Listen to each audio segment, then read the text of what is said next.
Welcome back to the Artie Lange Show. 57-52. The Spurs are lingering at 5. Get out of there, Wade. Get out. Come on. Spurs ball, nice. I love when Wade bitches. I love it. He's such a little bitch sometimes. Come on, Parker. You know, Mike. You know a lot about sports. Mike Lawrence, comedian, but Tony Parker, the point guard for the Spurs, bangs all his teammates' wives. And he missed. He's known for that. So Tony Parker is the Peter Parker of the basketball universe. Yeah, he was married to Eva Longoria. No, Yeah. Peter Parker never banged guys. Yeah, he did. So he was with every hot chick. He And was. he still found a way to be like, I'm a nerd. It's like, no, you're not. And are you mad at that? So you think like you're like into the pure nerdiness thing? Like Spider-Man, Peter Parker like banged a lot of chicks. Oh yeah, He didn't did? bang Oh, him. yeah. No, man. He was just his girlfriend friendly died, with and then them. he got really sad and just one after the other. He When dumped- was this? This And was what- in the 70s, 74. Issue 121. See, it's the same. We are no different. Issue 121. Of Amazing Spider-Man, Gwen Stacy gets thrown off a bridge. Spoiler alert. And I'm 40 years behind. I didn't get to that yet. All right, so wait a minute. So in other words, like, just because I don't know a lot about it. So the chick that he grows up next door to.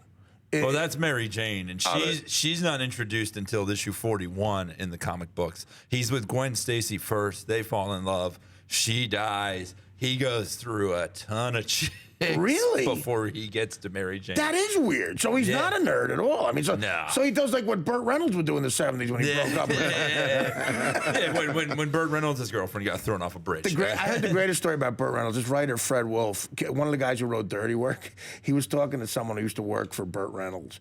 And Burt Reynolds, like in the late 70s and early 80s, would bang like 15 girls in a week. Like that. Yeah. And he slept with a chick, and in the morning the girl woke up and said, "How you feeling?" or something. He said, "Fine." And she whispered in his ear, "I'm gonna go take a dump."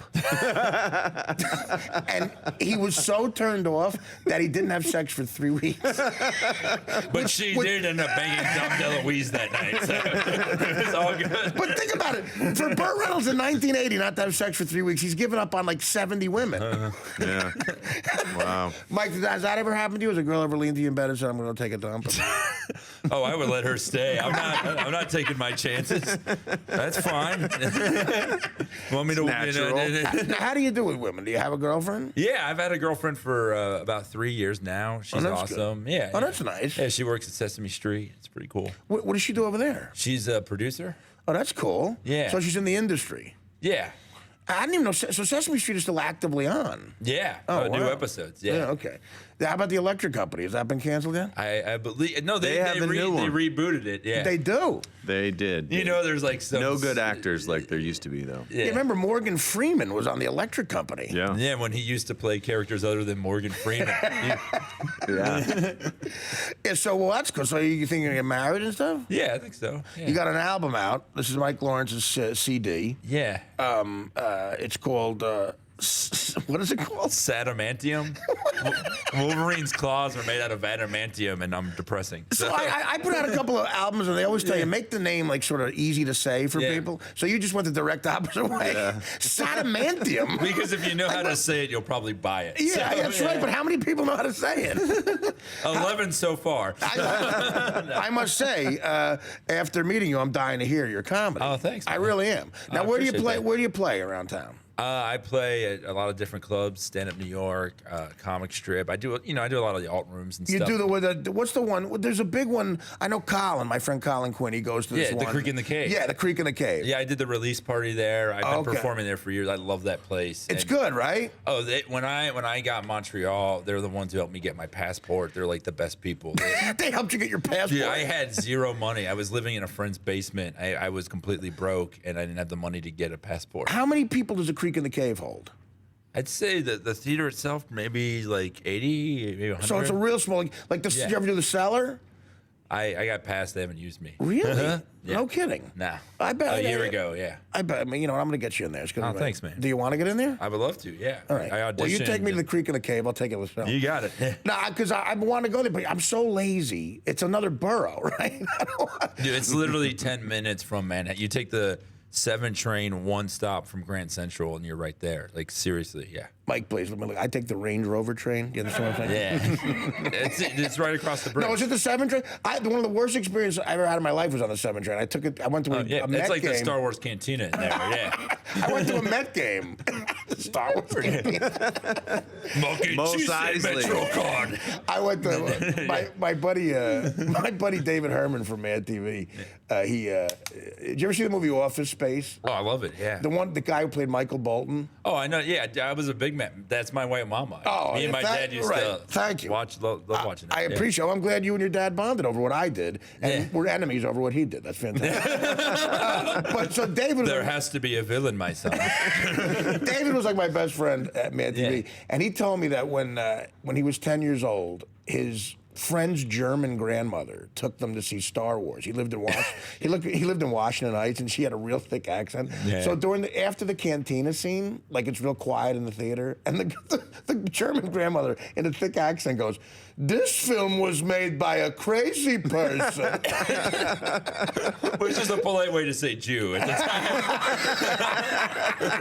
time. No, they still say that in Germany. Yeah. You're crazy people. So I want to get into the Creek and the Cave, and I want to go there because I was going to go see Colin do his one-man show there. But I hear, that's the thing. I start to tune. It's Long Island City. I tune out. Yeah, the owner, Rebecca, ended up directing the show in the city. Oh, that's great. Yeah. That's great. So they're really, it's good people. They're supportive. They're supportive. That you need a place to fail. That's, I think, the key to becoming a good comic. Definitely. And you can't do that in clubs because they're paying you. So you get to go, you get to do your new stuff, you get to have fun, and I mean that's all the smart guys in history figured that out. Like I remember seeing Sam Kinison interviewed when he said when he wanted to start doing, he left preaching. He was a preacher, literally, Kinison, in the church, and he wanted to start doing stand-up, and he was going to move to New York or LA, and he said, I'm going to stay in Houston for like 3 years and just suck for 3 years and learn how to do it, and then he moved to LA, So, but New York, what's good about New York is you're in New York, but there's rooms where you could fail, Yeah. And a lot of people don't know that.